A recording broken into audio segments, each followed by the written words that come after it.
night. He had our good friend Rick Zombo on, the new coach of the Division I hockey program in St. Louis. So he had him last night, and Tim will be joining us for an extended visit. There's a lot of stories. He's covered, well, good Lord, all the players from Jonathan Taves, who you're pretty familiar with, Zach Parise, Travis Zajac. Travis Dunn. He covered games when I played back with those double blade skates. You know what, Bob? What kind of skates were those called? You know, Bob skates. Yeah. You used to tie them on, right? You used to tie them over your boots, and and we put a cardboard helmet on, and cardboard and shin pads were magazines. But back in the day when Tim first started in 1978, or maybe 1977, we'll get a clarification from Tim. Ben, he goes back a long way, 43 years. He's kind of the Vin Scully of University of North Dakota men's broadcast radio. Well, I'm excited. Yeah, I know you are. 1977 is 45 years, my friend. Yeah, so then it must be 1978 then. Anyway, we'll get that clarification from Tim. But we're getting centimeters and you in years. Yeah, exactly. You know, the years go too quickly. I got a birthday coming up next week, and it's like, wow, that got here real quick. And they come quicker as we get older. But you know what? Let's get our Pilot Mountain Hockey Academy, and we'll ask him how many centimeters, as he works in the school system. He should know what centimeters to inches are and all that stuff and be able to give us a good idea. Rick, welcome back, Rick McConnell, to a Game on Hockey. Oh, you need to turn your microphone on, my friend.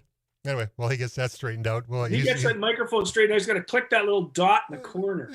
Well, and he had the IT guy behind him setting it all up. Well, Carson's the smartest guy I know. I don't know how that could have got messed up. Exactly. Yeah, no doubt. Oh, yeah, exactly. And again, you know what I'll do? I'll fill a commercial in here.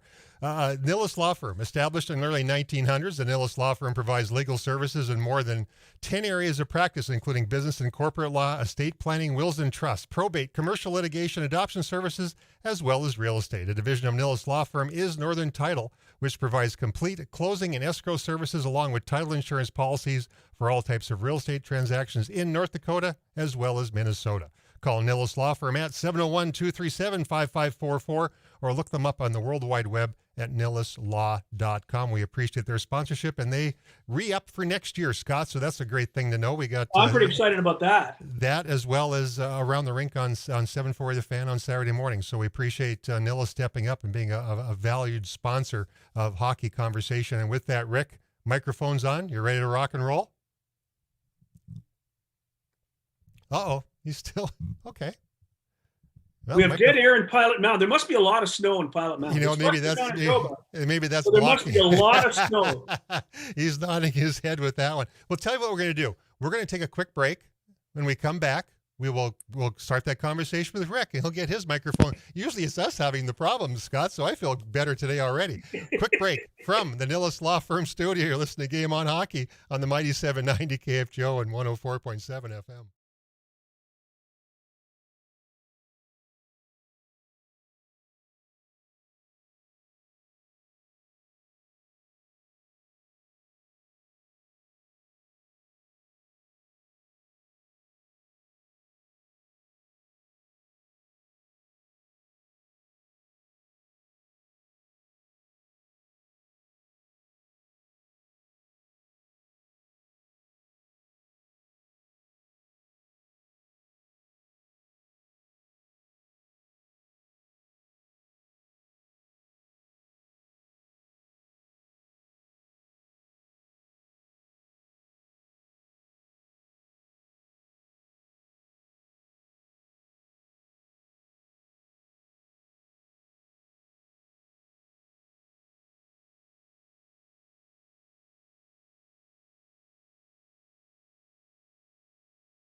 We're in the eye of the tiger, apparently, or tiger. I guess I see the Canadian comes up to me when I say tiger, doesn't it? Doesn't it, Paulie Lentz? And that's producer Paulie Lentz back there. And Paulie, you've kept us on the straight and narrow. We've all learned an awful lot about Zoom and all sorts of things. Sure how to turn off the MBO or the MBS or whatever this thing and to make the video camera work here in the studio. So we do appreciate this. And if you are watching this on YouTube, you can indeed do so. We're also having, I'm really thrilled with this. Madison Quinn is now the video guy for KFGO. And he's going to take a lot of our segments with Bernie Perrant and Eddie Belfour, put those together in a nice little package so you can watch and listen to the great interviews that we've had all hockey season long, all summer long, should you choose to do so. And so that's an awful exciting. We appreciate Madison going to the efforts to do that. We'll be able to package together all sorts of great interviews from Noelle Needham down in Sioux Falls. Again, Bernie Perrant, there's such a long list. It's going to be kind of fun to sit down with Madison and put this all together. And you can, of course, get this on YouTube. Just search Game on Hockey with Travis Dunn and Scott Taylor. You can watch every one of the episodes all season long. But with that, back to Rick McConnell. And you know what happened? The snow must have pushed down the audio portion of your world, I guess. But you got your headset on, and you survived the winter storm as well, or snowpocalypse, I guess, as we could call it. Right, Rick? Yeah, sorry about that. I don't know what was going on here. Maybe That's it is all the right. snow because we've got a lot of it. So Okay, you got to help us. 60 centimeters of snow is how many inches? 60 inches or 60 centimeters, Travis? 60 cent. Well, it was 30 inches. Okay, so how many centimeters, high school teacher? He's thinking. I could probably Google it. Probably be quicker. I can't off the top of my head. You put me on the spot here. I want to say it's math, about right? it's about it's an awful lot of centimeters. We'll just put it that way. But everyone got it. But the challenge now, obviously you're in recruiting season right now. How in the heck are the people going to get up there to take a look at your facilities? Have you had some cancellations in that regard and just rescheduling? Actually, we didn't really have anything. Well, this weekend our U15s are supposed to be going to a state tournament in down south of Minneapolis. I think it is. They didn't get out, and my team was supposed to have a couple exhibition games with Winnipeg High School Elite, and we had to cancel that as well. So next weekend our camps start a little bit. The girls have one, and then the following weekend I'll have one. I guess I have a little bit of one on this Monday too. A small group of guys coming in. So hopefully in the next 2 or 3 days, this stuff clears up and we can get back to some regularity because our town here has pretty much been shut down here for the last couple of days. Well, I think it's really interesting now that you have 4 teams at Pilot Mount. By next year, the Pilot Mount Hockey Academy will be 10% of the population of Pilot Mount, Manitoba. Yeah, that's right. It's pretty crazy. That would be 100,000 members of one hockey program in Winnipeg. We're the same. That's an incredible thing. And the dorms are coming along. They're getting close to being finished. Yeah, they're hoping to have them done by September 1st when the kids move in, but they're coming along. They're going to be special. They're quite nice. They're huge. It's kind of impressive for a little town to come in and see this. I know we hired Billy Keenan. He came out here and he's just amazed that he hadn't been out here and all the little things and seeing that building and our dressing room and our rink. It's pretty fascinating for a little place. So it's pretty exciting. Okay, you're in recruiting mode now. Yes. But you have some things going for you. You have a U15 program, so you've got U15 players coming in. Yeah. And you've got some players that want to come back. Yeah. Tell us where you're at. Yeah, I got guys coming back from my own team, 4 or 5. I got some 2 or 3. Well, there's probably about 5 or 6 U15s, and then we're recruiting to fill empty spots. So we've probably still got, give or take 7 or 8 spots open. So anyone out there that's interested, again, wonderful place to play, small town, lots of ice time, beautiful facilities, travel all over. Plus, get your education in a small school. Anyone down there that's interested, just look us up on our website because we're open for anything. We got any kids from U15, U17, U18, plus U18 girls. So anyone's interested, look us up on the website and sign up. Now, you have a situation where you've got some players you want coming back and some players who might not be, but you've got openings for players from the United States. Now, I just came back from Florida. It's so much easier to get across the border now than it was, a month ago. So American players are going to find it easier coming to Canada to play. Yeah, absolutely. And, over the past few years, we've had a fair amount of kids come from down there, and we're quite happy to have them. Some of them even think it's a little cheaper to come up here with the way the dollar is right now and stuff. But it has been, this last year was a little bit of a struggle, obviously, with COVID, and we had several kids interested, but it didn't work out. So we take anybody from anywhere if you're a good kid and want to become a hockey player and want to perform at our academy. So tell us about the stars you've got coming back. We don't know a lot about your team after a real tough year. Tell us the guys that you know are returning for next season. Well, right now I've got a couple of kids from the U15 that I think are really good players. This Bo Murray was a strong player for the U15s. I'm excited to be getting him back. A Tootney boy from the U15s is a strong power forward that I'm looking forward to having. There's one of their goaltenders I think is going to move up with us, Keen Reed. He'll be good. And off my team, I've got right now I'm working on a group of them, probably 5 or 6. So they're not for sure yet. There's junior camps. A lot of these kids think some want to try this and that, and but I'm working on a few of them. I do have a couple of good. A Price boy that played for me last year, a really good kid coming back.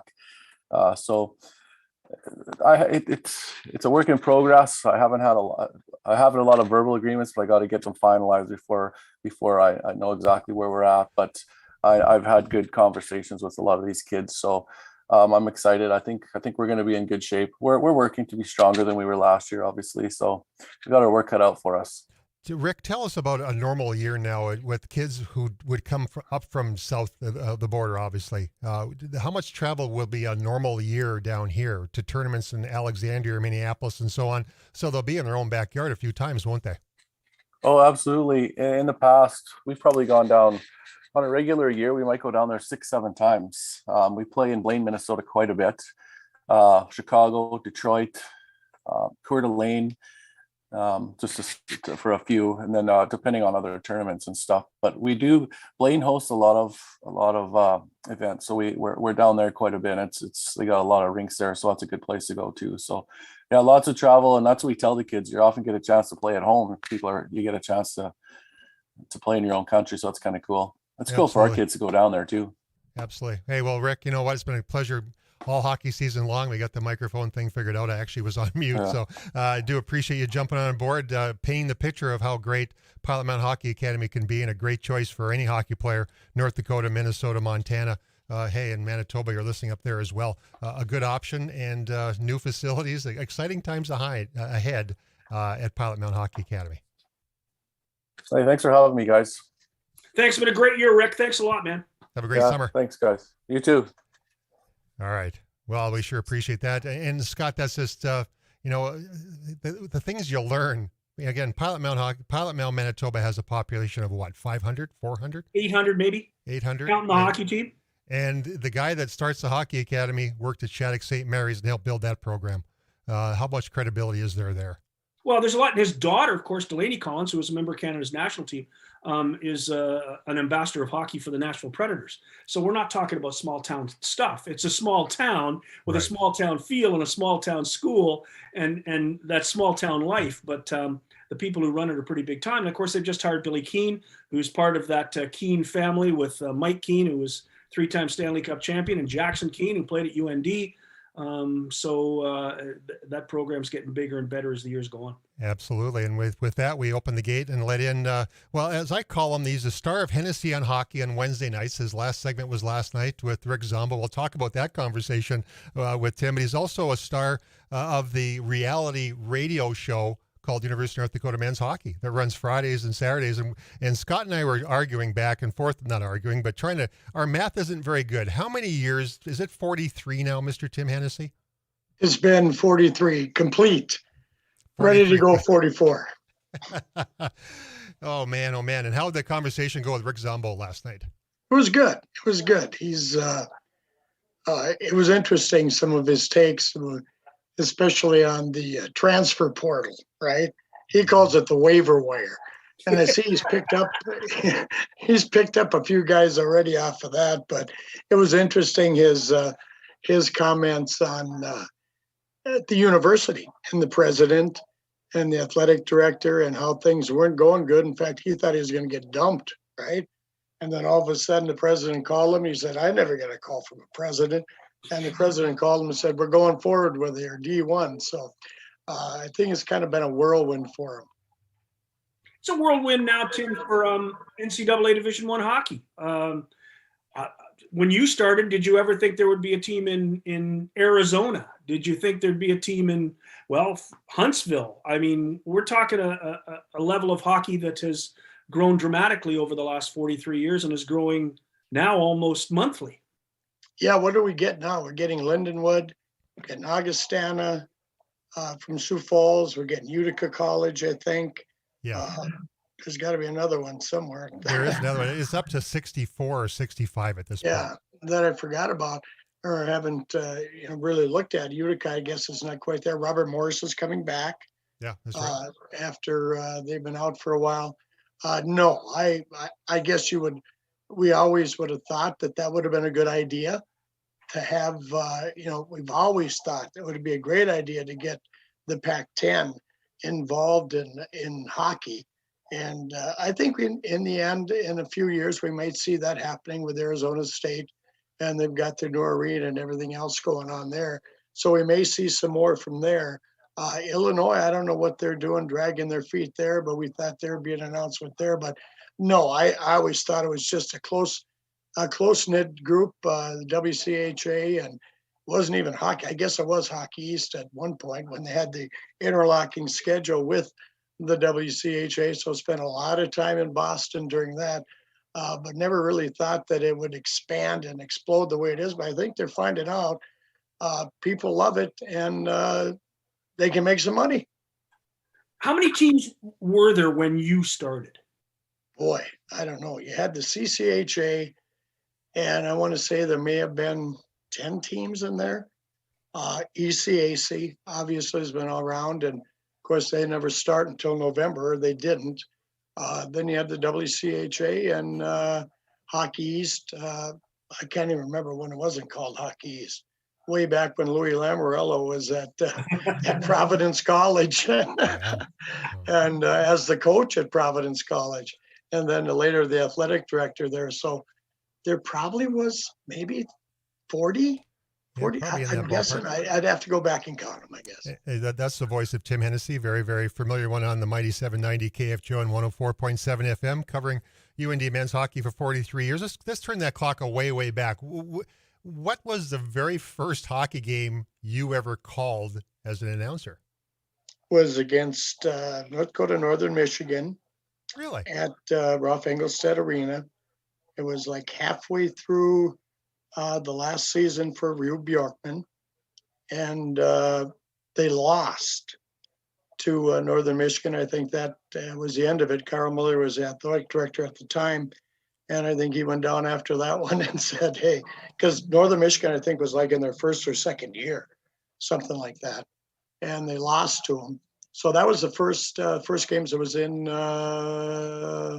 early January, late December, I think, of 77. What was that your intention to be a play-by-play guy, or did it just happen to, hey, Tim, you available? Can you do this? Or how did that come to fruition? Yeah, that's about it. I started actually at a radio station in Crookston, and they really wouldn't let me do any sports because the guy that was there was doing all the sports. So I said, well, if they're not going to let me do it there. So I moved back to Minneapolis. And then another radio station in Grand Forks had an opening for a news guy. So I thought, before I get out of this stupid business, I'm gonna try everything that there is. And so I went up as a news guy there. And Don Stevens, who's now been with the Rochester Americans for many, many years, was doing UND hockey. I did some high school hockey. I did the overtime game with the 9 overtime game or whatever it was with Red River and Central in the state tournament. Anyway, and then Don took a job with San Diego Gulls, and Justin Hobart Holberg, who was the general manager at the time, said, "Yeah, you wanna pick it up and do UND hockey?" I said, "Sure, why not?" So that was when Don left. And like I say, Don's been doing Rochester Americans for many, many, many years. Probably not, obviously not as many as I've done UND, but that's how it started, I guess. Have you ever had you've been there forever. I mean, you're part of the whole program now. Have you ever had thoughts of trying to do the NHL? 2 times. In fact, I was talking to somebody about that today. 1987, New Jersey, after North Dakota won the national championship. And again, back to Louis Lamoriello. At that time, he was the general manager for the New Jersey Devils, and their job opened up.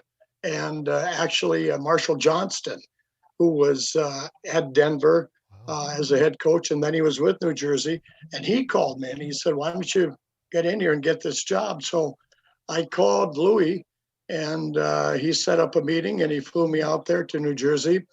And the funny thing was, he said it all went well, and he said, "So how much money do you need?" I said, "You know what, Louis, I have no idea."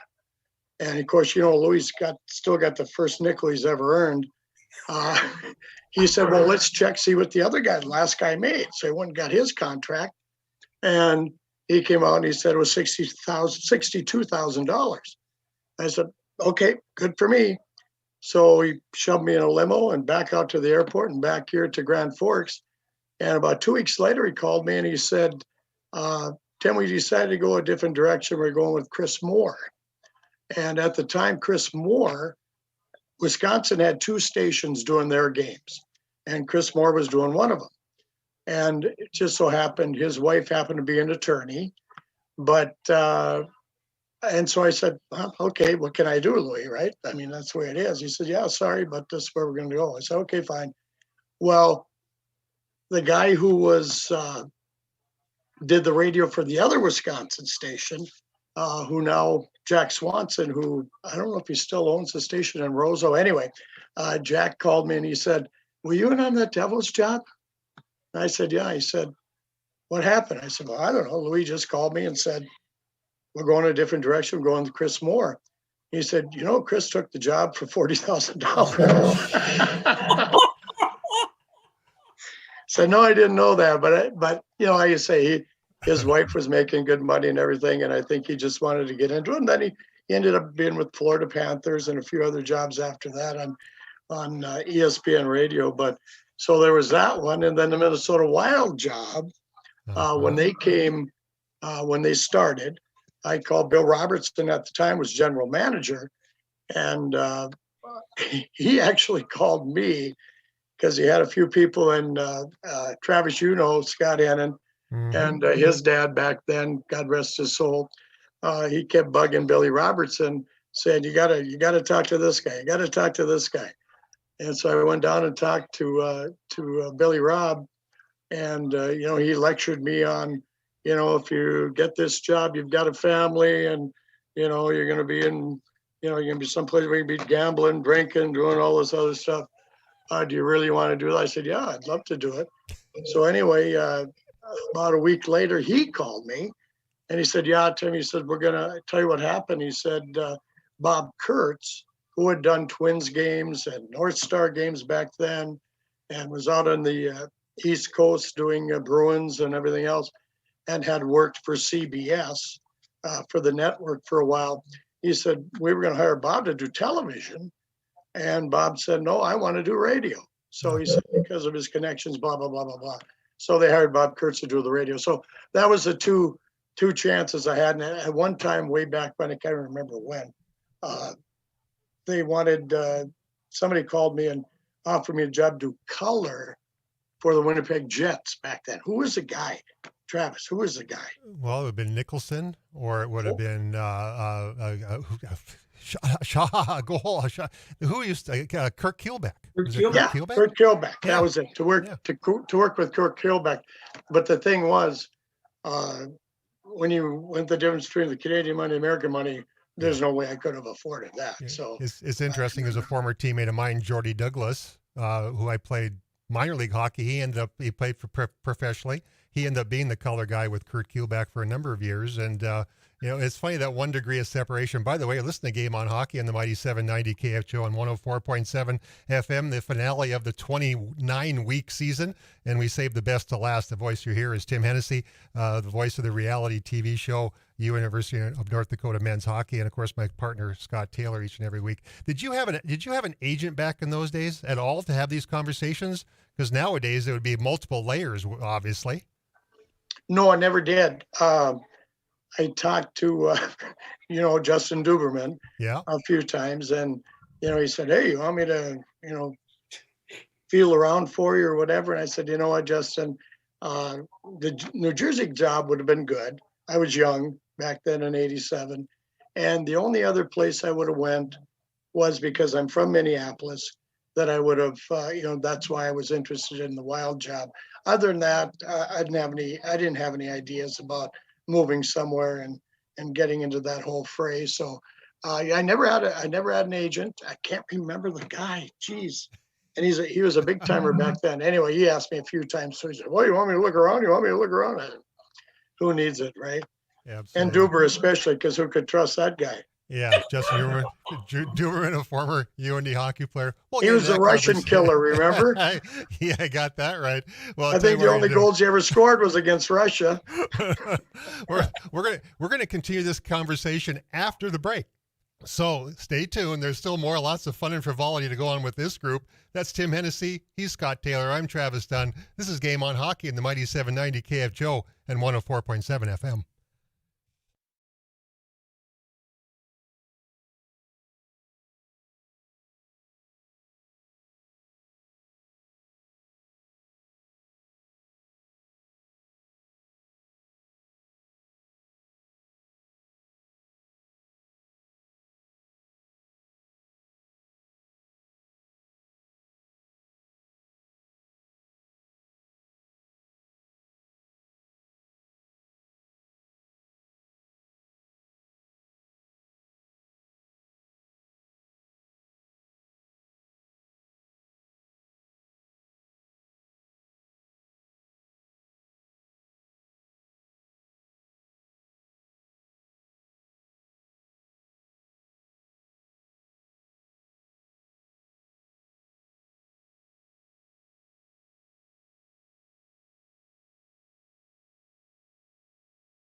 It is a beautiful Friday night. Friday night, it's a Thursday night. We've been on Fridays as well, so I get a little confused. I am on Saturday morning and Around the Rink. Scott will be joining me that day as well, just to kind of give a wrap on Around the Rink season, maybe do a little more in-depth conversation about the upcoming NHL playoffs. This is a Mighty 790 KFGO. This is Game on Hockey with Travis Dunn and Scott Taylor. Our guest is Tim Hennessy. Make sure to stay tuned at 5:45. That's 6:45. Pardon me. The Wild versus the Stars. And as the playoff hunt continues for the Stars are in that last position right now, and Winnipeg Jets are 4 or 5 or 6 points behind. Go Wild, go! Go Wild, go! A lot of Winnipeg fans are fans of the Stars, not of the Stars, are Wild fans tonight, as they hope to bridge that gap. It's not going to happen, but hey, there's got to be optimism somewhere, right, Scott? Well, yeah, but if teams like the Wild can help them out, you never know what'll happen down the stretch. They have to jump too many teams. That's yeah, it's just not going to happen. Maybe next year. But anyway, this is Game on Hockey. The guest, of course, is Tim Hennessy, and we go back to that conversation of not having an agent. Like players today. Let's go back to the players part of it. The having a consultant. You said Justin Duberman, by the way, former UND player who is an agent, but they are also roles of consultants with players as they grow up as well now, so they have so much more guidance compared Probably advisors. Advisors, that's where I'm looking for. It just couldn't come out. But remember when Darryl Walski was on, yes, he said we have to call ourselves family advisors, but hey, we're agents. Yeah. Well, we didn't have that. And I go back to the day when Emile the Cat Francis called me after we won the 1980 National Championship, Tim, and Emile Francis called me and said, hey, I want you to fly to Salt Lake City. I said, okay. I did all the arrangements. They arranged the flight, but I had no one saying, hey, you should do this, you should do that. I came back to UND after 2 games. The moron that I should have stayed with that team because the Salt Lake City Golden Eagles won the championship that year, and that was with guys with Joey Mullen and Paul McLean, Joey Mullen in the Hockey Hall of Fame, and Paul McLean, who went on the coach in the National Hockey League. I didn't know to stay. They wasn't a contract. It was an amateur tryout for $100 a game. It's come so far, and I'm sure it's for agents, for play-by-play guys, it's exactly the same way. You just didn't know. Was Palizari back there in Salt Lake at that time? Pizza was there. Palizari was on that team. Yeah, remember that? They couldn't bring him to St. Louis because he was raising too much money in Salt Lake City. And he was, he put people in the stands. And again, right. Exactly. I headed back to Grand Forks to finish off school. I didn't have an advisor to say, hey, you should do this or that. I had no clue. So as far as the knowledge base these youngsters have these days, on top of everything else they've got, that's a pretty amazing thing, isn't it, Tim? Yeah, it's crazy. Sometimes it rubs you the wrong way. And I'll say this: 3 years ago, was it? 4 years ago? Tyson Jost. I mean, we just lost that overtime game to Boston University in the regional at Shields Arena. And Tyson was a freshman. It was the controversial offside. Was it offside? Wasn't it offside? And they were like just swarming around the poor kid.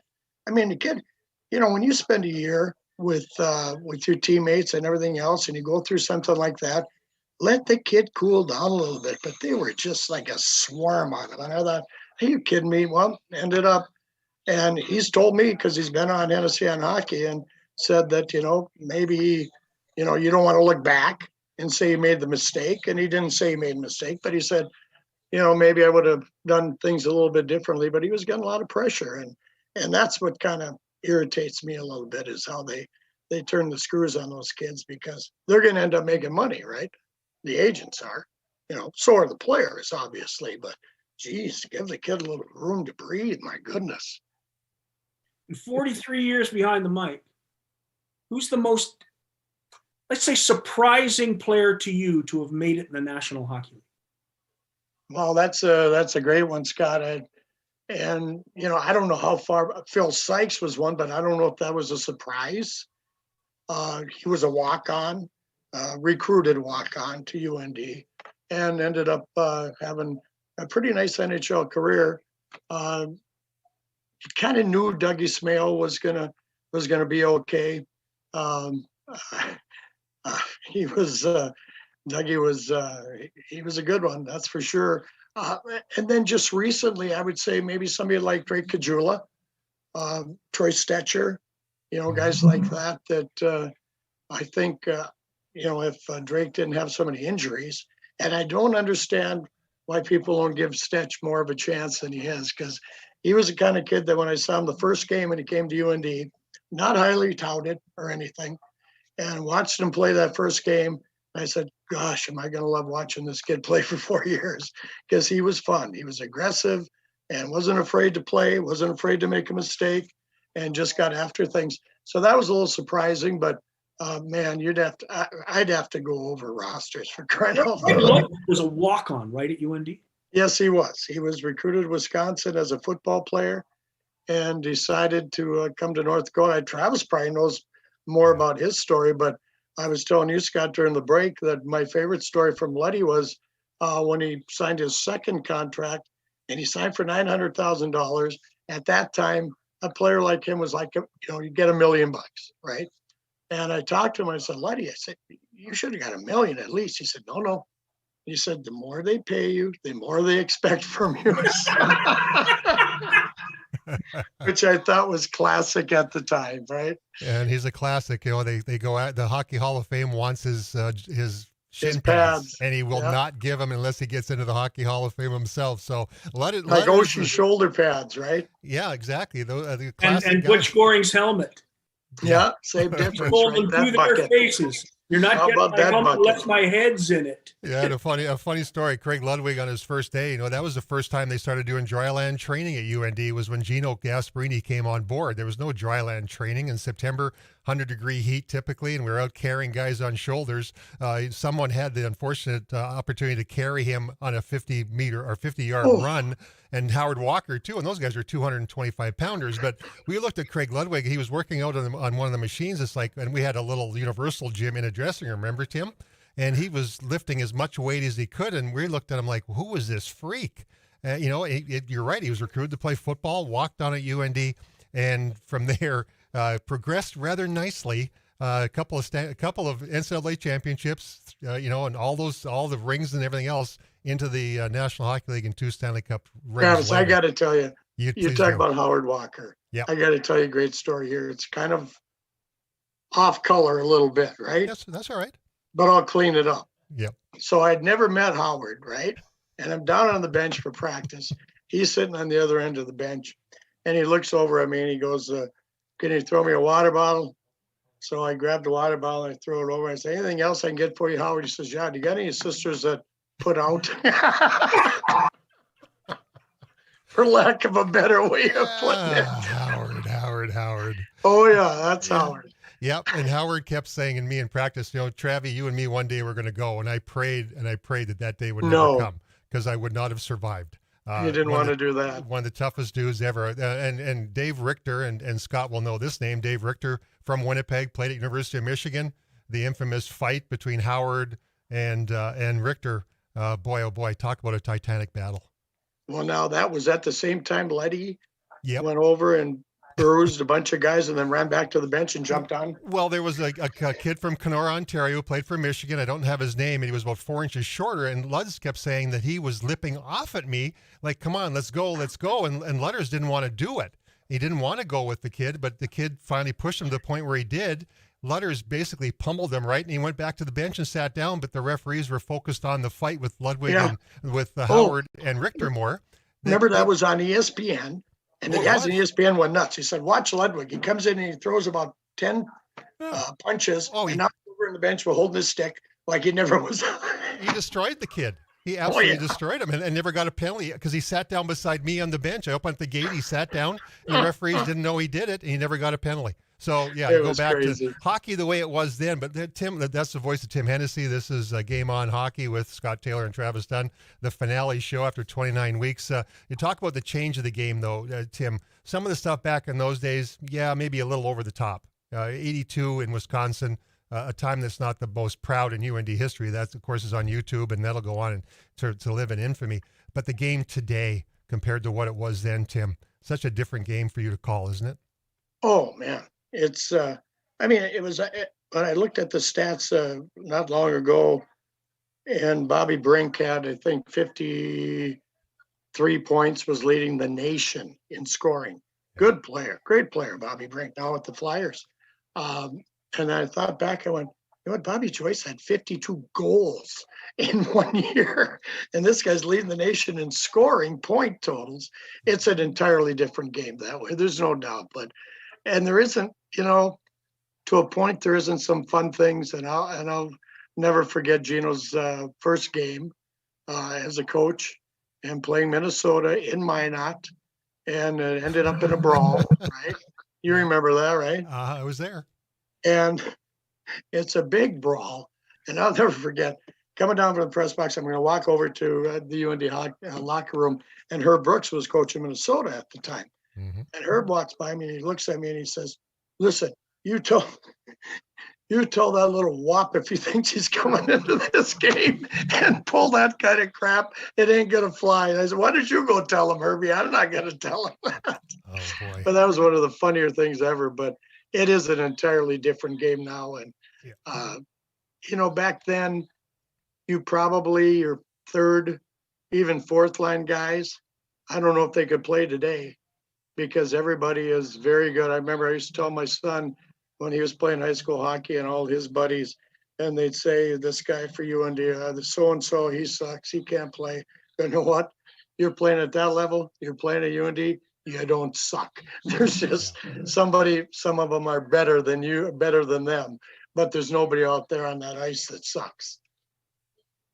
Who was the best player you ever saw in a UND uniform? Wow.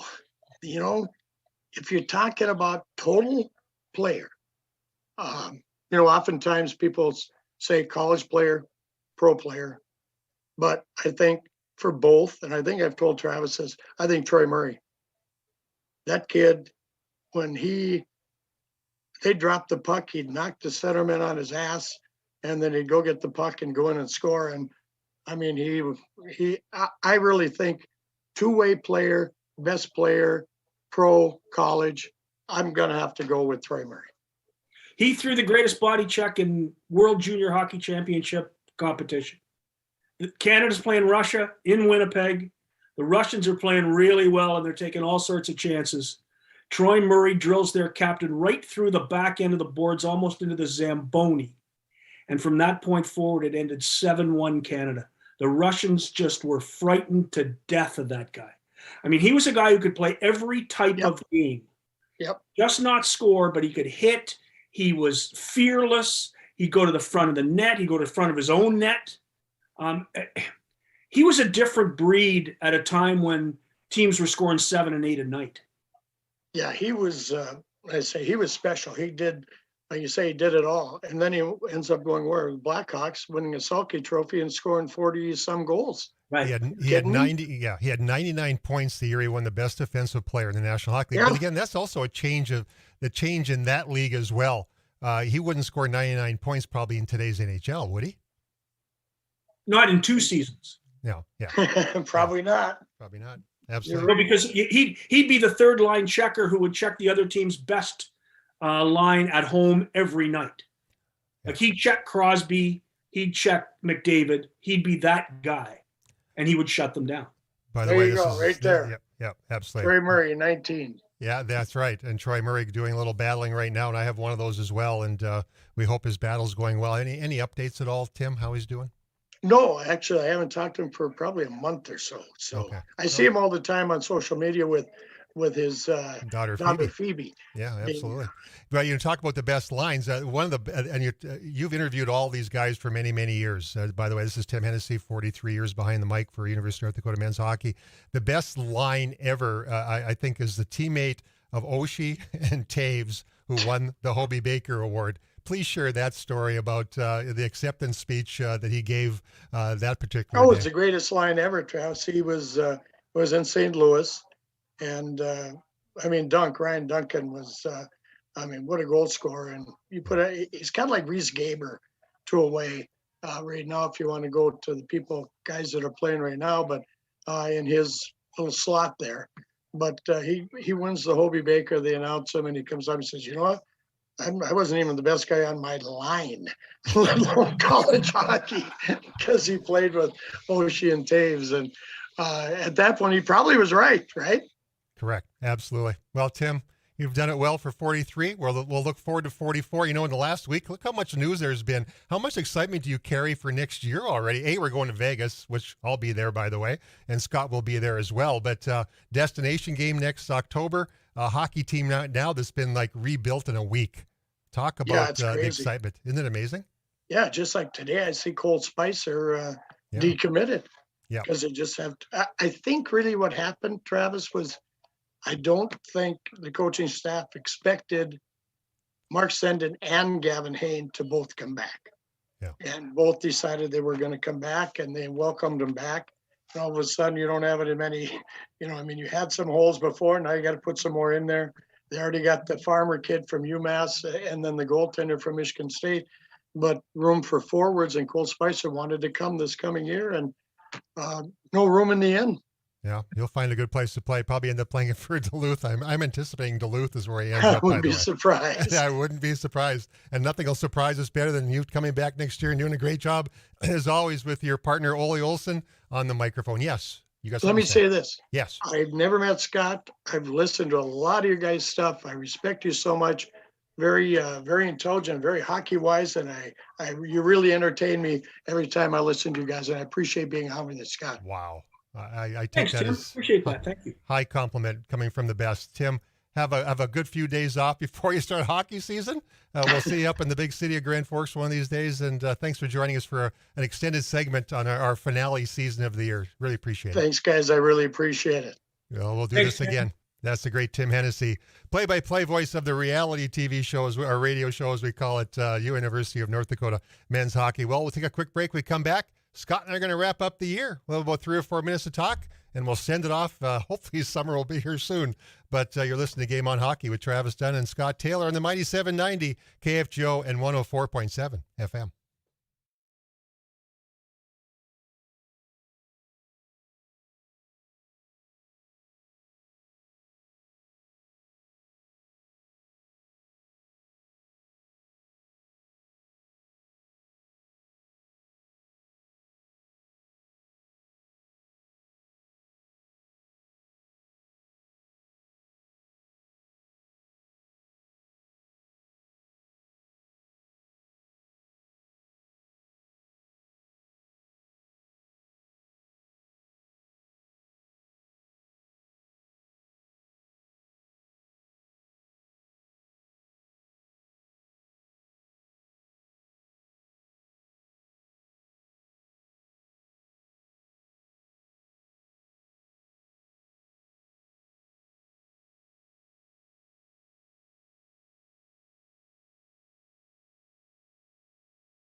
Dakota, we appreciate you joining us all this hockey season long. Game on Hockey, 29 weeks straight. We get a few weeks off. We'll be back at it in September. And if you're on YouTube, you can see Scott Taylor's put his Detroit Tiger hat on. The big fan that he is of his mighty Tigers. But I'm speechless. Having Tim Hennessy for that extended period of time, great stories. But the compliment at the end that really puts a stamp on what we've worked so hard to do all hockey season long, Scott.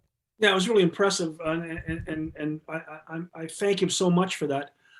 It's a great way to finish the year with a guy you didn't want to leave. Right.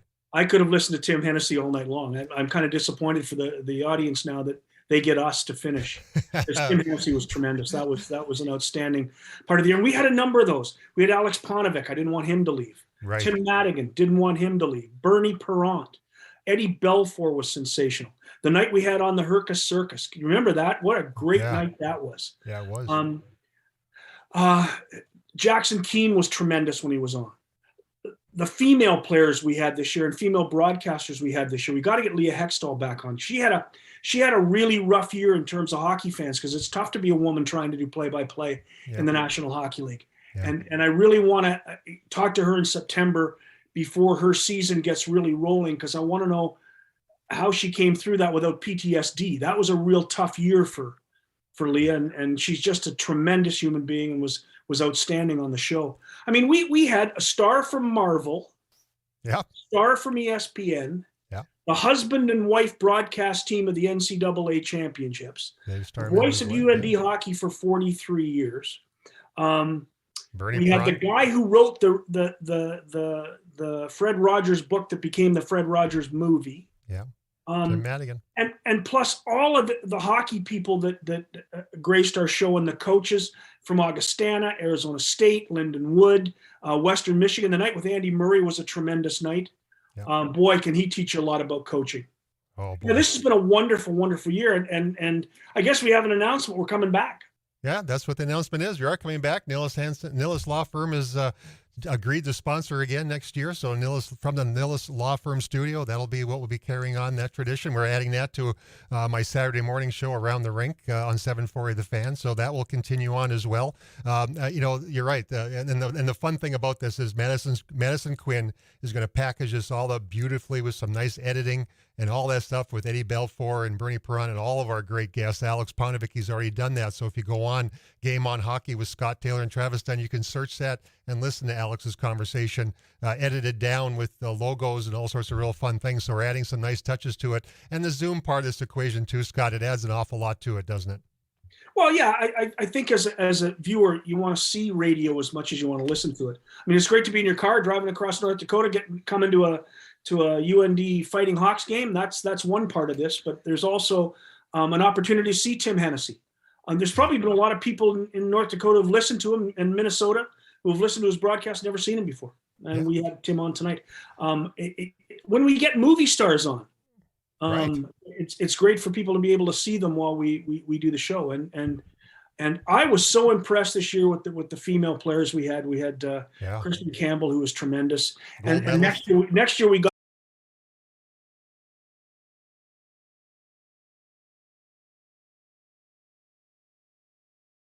Appreciate you listening. We'll do it again next year. For Scott Taylor,